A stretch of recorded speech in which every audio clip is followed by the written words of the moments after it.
ইসলাম আশরাফি সাহেব, হযরত মাওলানা মুফতি রফিকুল ইসলাম আশরাফি সাহেব। বিসমিল্লাহির রহমানির রহিম। ইন্নাল হামদালিল্লাহ ওয়াসসালাতু ওয়াসসালামু আলা রাসূলিল্লাহ ওয়া বা'দ। আউযু বিল্লাহি মিনাশ শাইতানির রাজীম। বিসমিল্লাহির রহমানির রহিম। ইউরিদুনা লিইউযহিরু নূরাল্লাহি বিআফওয়াহিহিম ওয়াল্লাহু মুতিম্মু নূরিহি ওয়ালাউ কারিহাল মুশরিকুন। ওয়াকাল নবী সাল্লাল্লাহু আলাইহি ওয়াসাল্লাম মান ইউরিদিল্লাহু বিহি খায়রান ইউফাক্কিহু ফিদ-দীন।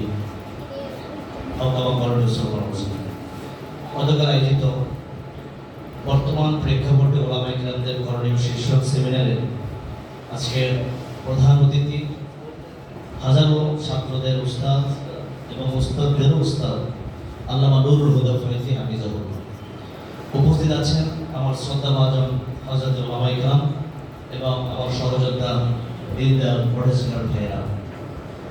আমি সংক্ষিপ্তভাবে দুইটি বিষয় আপনাদের সাথে শেয়ার করতে চাই আজকের আলোচনার প্রেক্ষাপটে। এখানে বর্তমান প্রেক্ষাপটে ওলামায়ে কেরামদের করণীয় শীর্ষক সেমিনার। আমি বিশ্বাস করি ওলামায়ে কেরামরা যা করবে, যিনি একজন ইমানদার তিনিও তা করবে। এখানে ওলামায়ে কেরামদের করণীয় শীর্ষক সেমিনার অর্থ হলো যারা নামাজ